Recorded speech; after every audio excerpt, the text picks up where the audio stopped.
shana rach ka kwen ngulo da mo de raro de tiech kwena aramen kwen nyal ki chede ka chonyal jen chwalu kwen ramadan kunyal kujala kwen kwen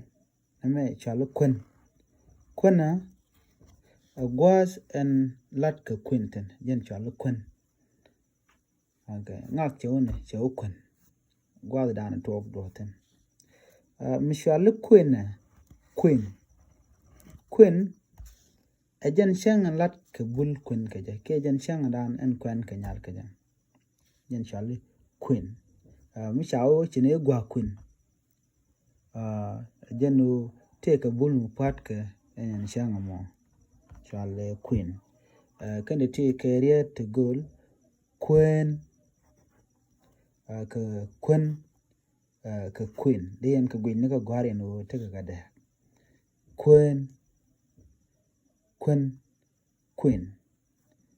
mani kan banatin konten gwar ka ke cheke he kene